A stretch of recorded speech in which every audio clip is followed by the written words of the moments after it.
Well, good evening, good afternoon, good morning, good night, wherever you are in the world. This is Dr. Jacqueline King. And as I always say, we bring amazing people to you doing amazing things. And of course, today will not disappoint you. We have the handsome, talented James T. Lane with us. James is multi-talented. But right now, he's the alternate Louis Armstrong in the A Wonderful World play that's playing on Broadway. And so, James, how are you, first of all? I'm good today, staying warm here in New York City as best I can. I'm here at the theater already because I have to be here as the alternate. Although I'm not performing this evening, I perform on Wednesday evenings and Thursday afternoons. But I'm feeling pretty good today. How are you? I'm good. So let me give a little background. Okay. Uh, so, are you from Philadelphia? No. I am. Yeah. Well, you know, I'm from New Jersey, Okay, so that's Philadelphia. That's just right across the bridge. souther Philly. That's right. And so you have been in quite a few plays, right? Yeah. Hmm. The Scottsboro Boys, A Chorus Line, Chicago. You were Billy Flynn, Amos Hart, Kiss Me, Kate. You were Paul King Kong. Um, God, you were what? Richie? Was it Richie and what? A Yeah, Chorus Richie Line? Walters in a chorus line. Yeah, yeah. Tours. You toured on Ain't Too Proud to Beg. You were Paul Williams. Uh, what is Cinderella? Wait, hold. What's that? Yeah, I did a national tour of Cinderella with Eartha Kitt. Yeah, Wow, wow. yeah. The Eartha Kid. The Eartha Wow, Kitt. that's amazing. And you just have so much. You're an award winner and Hmm. triple threat. That's That's what right. you call yourself. And so yeah, I'm just excited to have you here. I'm glad that we connected on Instagram. Instagram is a Hmm. great way to connect. You are doing the darn thing. And you sang at Madison Square Garden uh, Yeah. a couple weeks ago, a week or so ago.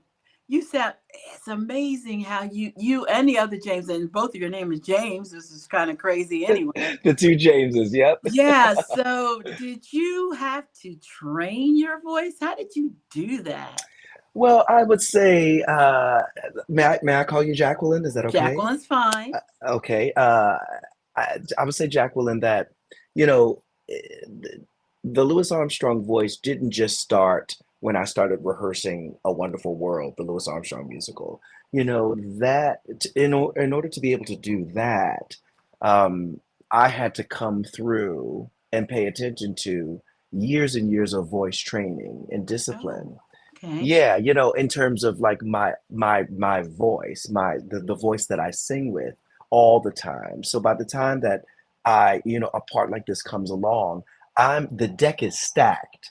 The discipline is there, the technique is there so that I can do this really crazy thing Hmm. that Mr. Louis Armstrong is known for, and the thing that it actually happened to Lewis, if you don't mind my explaining, is that Please. he, he, in his late teens and early 20s, he suffered like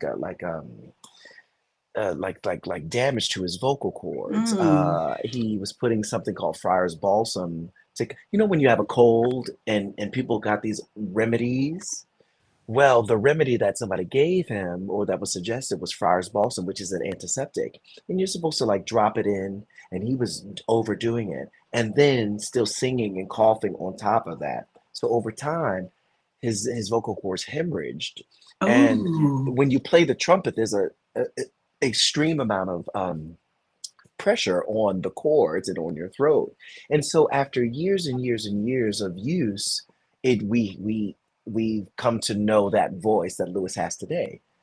I don't have that voice naturally. So what we do as artists is that we make sure all of the things around the instrument, your vocal folds, are healthy, i.e., good vocal technique, hydration, rest, warming up, cooling down. So we have make sure all of those things are in place so that we can do this very, very trying, unhealthy thing, very taxing thing for the voice to produce that sound.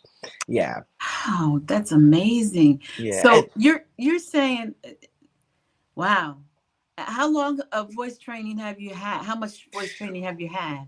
oh goodness, well, I discovered that I had a voice when do you remember Benson? Yes. Robert Guillaume? Yes. So I went to an elementary school for the performing arts, and I found out that Benson, Robert Guillaume, was the first African American Phantom for the Phantom of the Opera. And I said to myself, I was must have been like in third or fourth grade, if he can do it, because he's a brown chocolate skinned guy like me, if he can do this thing called theater, I can do it too. So I really started to pay attention to the voice. Doreen Morrow was my first voice teacher.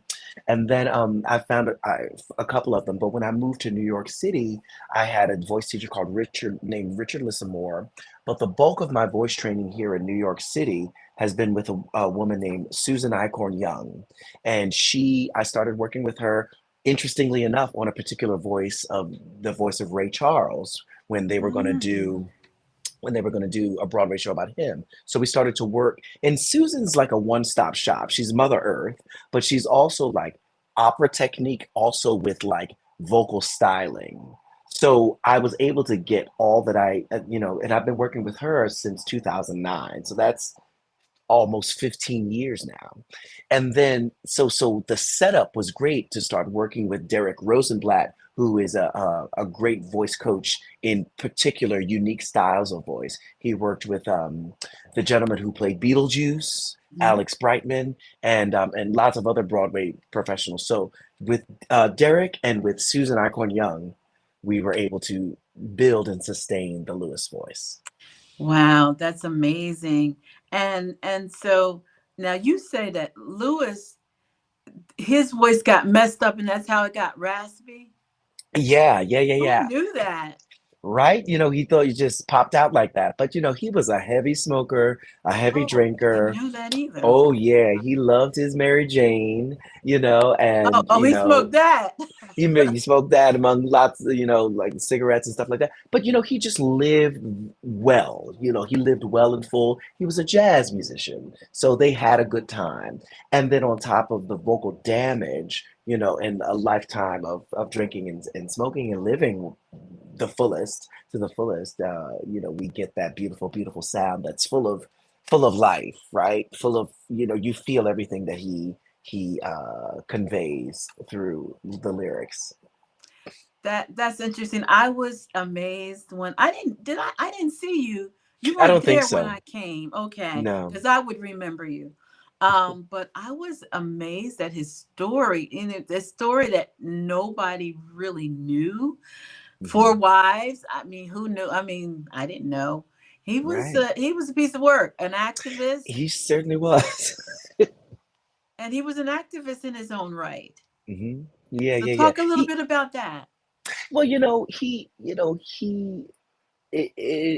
he was very particular with how he was an activist because Lewis was very vocal when he felt it was useful and right and good to be, but he was also realistic. He said, if I'm on the front lines, they're going to come after me because they know who I am and bust my lip, and then where would we all be? I can't play the horn if my lip is all bust up, and I can't do the thing that got me to this platform position. So I'm best suited in doing these, speaking publicly about it, and also monetarily, I can be an activist in that way. But he was very, very outspoken, particularly in his parlor and with his friends. But then, when pushed by President Dwight Eisenhower to really speak about the state of the country, he just was fed up in the morning. He said, President, I can go to hell. That's what he said. Yeah, yeah, it was really, really good. Um, is this one of your favorite roles?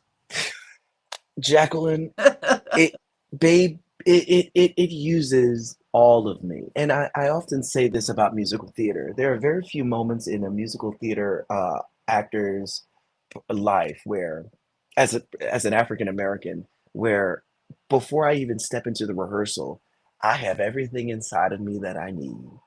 I am culturally ready. I am spiritually, emotionally, historically ready for to tell this story. I put on the voice, I put on the suit, I learned how to play the trumpet for this particular Really? role. Wow. But I mean, play the trumpet so that I don't look crazy while I'm Right. playing the trumpet. Um, yeah, and but this I show up with all of the tools that I need to really bring this thing to life. So yes, it is a gift from the universe, a gift from God that this has come along. And then I have all of the things because Jacqueline, we're usually relegated to a sliver of a character in somebody else's story. That's the truth of it. And that's also why I became a writer. We may talk about that a little more later because I wasn't seeing things that were built for me a lot, out there. And, I'm a man of a certain age, and I looked around at the landscape of Broadway and I said, where am I represented here? And things like this have come along, and and I feel comfy. I feel good. I can really do this and soar at this. Yeah. And that brings me to DEI. I had to do it. I had Go to do. on, do it. So you know, do you think it's going to affect Broadway at all? Well, we work with a wonderful company called K&K. I can't remember what K&K, and they're the DEI company that helps us out with that. And I think it's very important for the conversation to keep on happening and continuing. Sometimes I sit in these meetings, and sometimes I sit as a black man, and I'm like, I don't need the meeting, like, but here's the thing: there's always something that I learn, and and it's about relationship, right? Where we are in community together, so I want to support other people who are learning things that are not of color, or not necessarily what the DEI folks are talking about. But I want to be in support of that. But here's the thing that I think is important, Jacqueline. Like I said, uh, we need more representation behind the table. Casting directors, choreographers, writers, writing our own stories where we're at the center of it, not over here, third tree from the left, singing down over here, but the third Mhm. tree from the left in the center of the story, the narratives. We need full characters, and and even into producing, owners of the theaters. We need all of that more and more and more. And I think that is where DEI um, is important to me because ownership. When I wrote my own show, it was about ownership and having and controlling the narrative. So I I do think that it is needed, and I do think that it will transform and morph into maybe another way of explaining it, but I want it to be in the culture. I want it to be a part of the human beings that we're growing in elementary school and middle school. I want their language to be inclusive. I want their language to be we are all in this together. And it starts with the little babies, you know. Yeah. I like that. Do we own any theaters in on Broadway? No, we do not. We do not own any theaters on Broadway. We're on boards of directors of theaters, and we are in owners DEI initiatives, but we are not owning any theaters on Broadway. What When I about? and I Go ahead.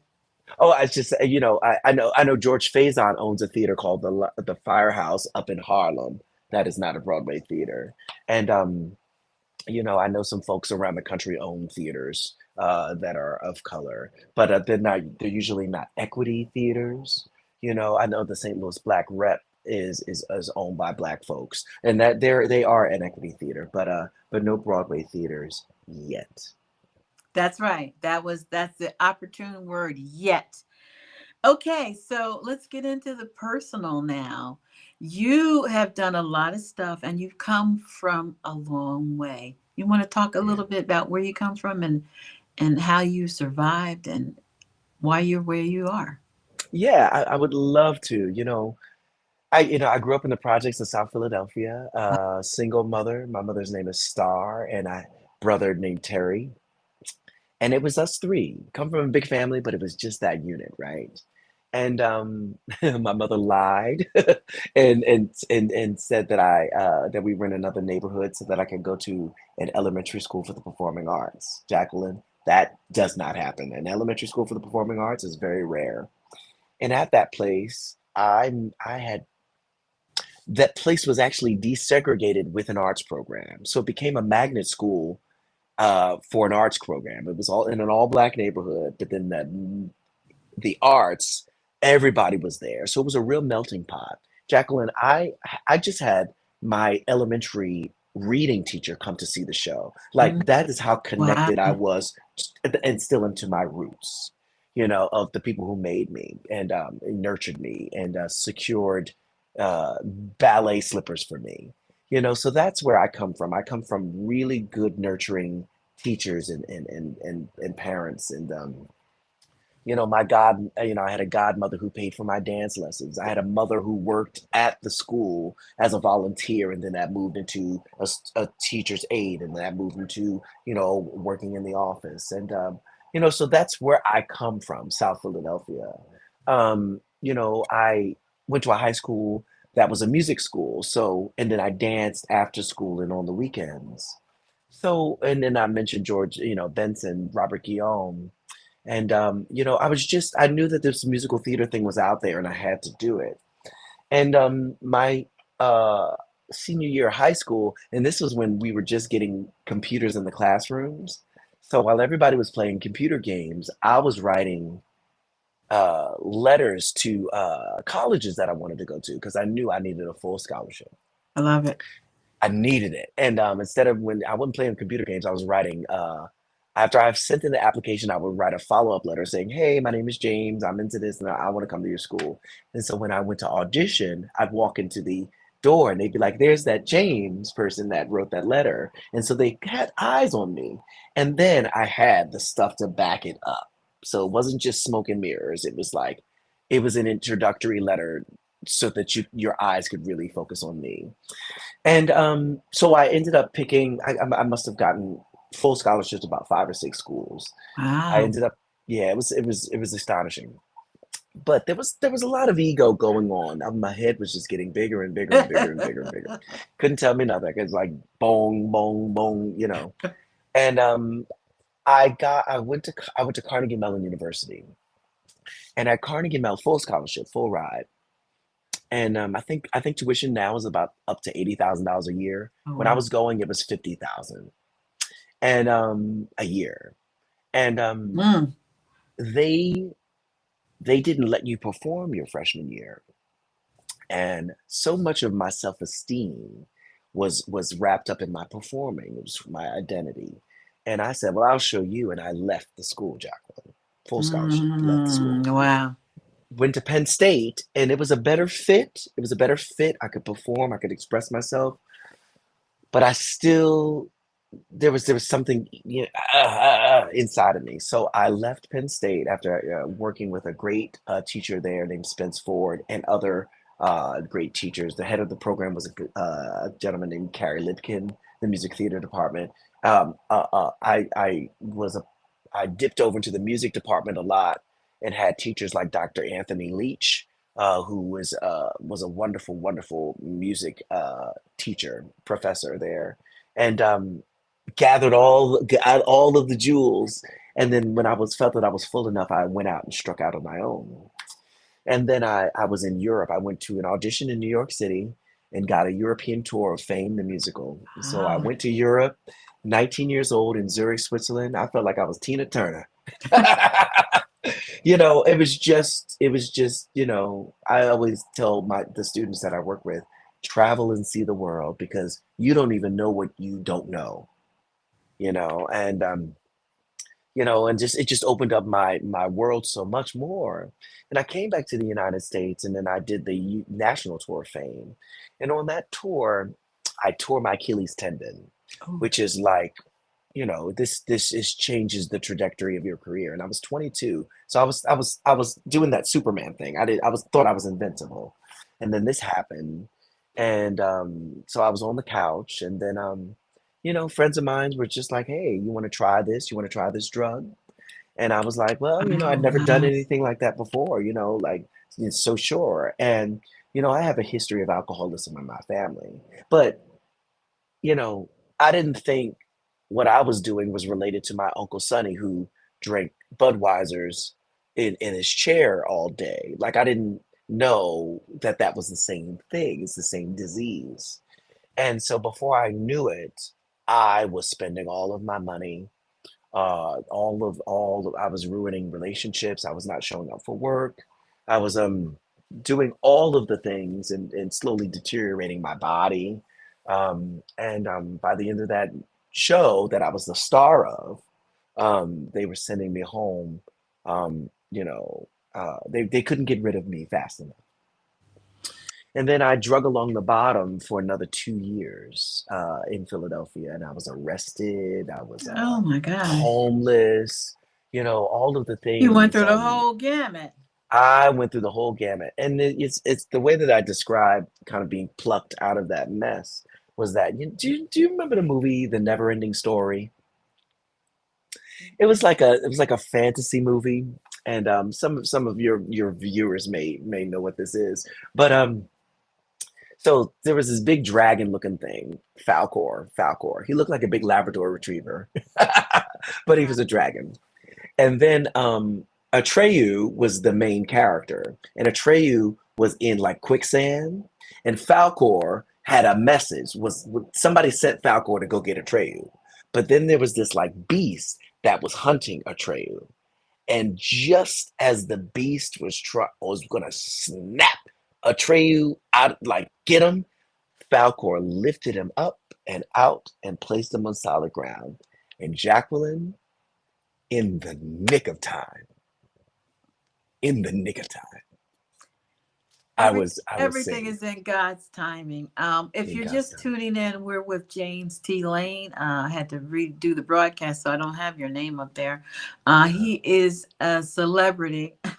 He's the alternate for A Wonderful World, Louis Armstrong's story, which is now playing on Broadway, Studio 54. And if you don't go see it before February what, 23rd, yeah. 23rd, you will miss it. If you're in New Mhm. York, New Jersey, our New York and New Jersey people, you have to go see it. I've seen it. It's amazing. Your story is amazing, and you're a walking miracle and a testament to what you can do in spite of where you come from. And That's that's right. what we try to present to our audience. With having close to 4 million followers, people are from all kinds of Mm, backgrounds and have all kinds of challenges. And some, suffer mental illness, depression, whatever. So we try to bring people on that can help uplift, encourage, motivate, and inspire. And that's good because that's another thing that you do. I'm gonna have you sing before you get off here, right? that's okay. I can You sing. I can do already that. know. You already know. But this is really good, James, and I'm so glad that we connected on Instagram. Look, you Yeah. ain't gonna be able to get rid of me, so I'm That's letting okay. you You right you you good now people. that I'm gonna be following you wherever you go. And so we're gonna be bringing you back. Okay, where you at now? What you playing now? What you doing now? I And that's love it. good. People who connect with us, they automatically become family. That's just I the like way it that. is with us. And you're, like I said, you're amazing. I thank God that He spared your life and let you flourish. We Hmm. have so many young Black boys that are we're losing them, to be Hmm. quite honest with you. And they don't have a James T. Lane to mentor them or to tell them Hmm. that, yes, they can. We need more of this. Yeah, and that's why whenever I'm traveling, like when I'm working in shows, I always go into the performing arts communities and volunteer and teach a master class and talk and I talk about that story. Like I don't sugarcoat it. I don't. I want to tell you how, like it is because when they see this, they think, oh, this, he's had it, the life of Riley, and like that is not the case at all. Yeah, Yeah, yeah. Well, but look, I say, but God. So, but God, yeah. So, what you gonna sing? You know, my favorite song is. what a wonderful world. Now, do you want me to do it in the Lewis voice, or do you want me to do it I want as the Lewis James? voice, Of course you cause do. that's of course I do. Okay, so I'll sing a snippet of it. I won't. I don't. You don't have to You won't do the sound. whole song? No, Okay, no, no. okay. I'll So let you get okay, away with that this time. okay. All right. Yeah, yeah, yeah. I see trees of green, red roses too. I see them bloom for me and you, and I think to myself. What a wonderful world. Oh, yes. I love it. I think I have a lot of it. I posted the one that you did at Madison Square Garden. Hmm. That's on all of our pages. So if they Fabulous. want to go back and hear a little more, you sing a little more there, and that's fine. Hmm. What do you want to share with our audience before I let you go? Oh, well, thank you so much for having me, Jacqueline. I really do appreciate this opportunity, and to just explain, also to just explain what an alternate is. Some people are like, well, is it an understudy or like what's going on with it? And there are a few levels in the company, in terms of like uh, operations or job specifications. So an understudy is usually in the show 8 times a week, and dancing in the chorus, and they understudy the like principal roles. A standby is a principal, usually a principal contract. It could be a chorus contract, but a standby is usually hired to cover a role, but they never know when they're going on. Now, in my case and circumstances, they wanted to hire two Lewises. There's the Lewis that does the bulk of it, that is eligible for all of the awards and all of that wonderful stuff. But then there's a Lewis that basically works the night shift, that works lesser hours, same job, just lesser hours. And an alternate is a principal role. So I'm specifically hired to play the role for a specific number of performances each week. So, and I always know when I'm going on. And my days are Wednesday evenings and Thursday afternoons. Those are my days that I go on. So my mama can come, everybody knows. And my schedule, you can look on my Instagram at James T. Lane, and that's my Instagram. But a lot of people don't know the machinations of what that is. And so I'm specifically hired to play the role a specific number of performances a week. And I just want to say that in these, very, very obtuse times, I just encourage all of your viewers to stay positive and keep the faith. You know, um, we are on a journey, and that journey has a lot of colors within the journey, but stay to the course and stay true to yourself. And it really is truly indeed a wonderful world, so it's really how you look at it. Yeah. That's good. You are amazing. I love your smile. I love your spirit. I love your performance. And I interviewed I don't know if you saw it, but I interviewed the other James too.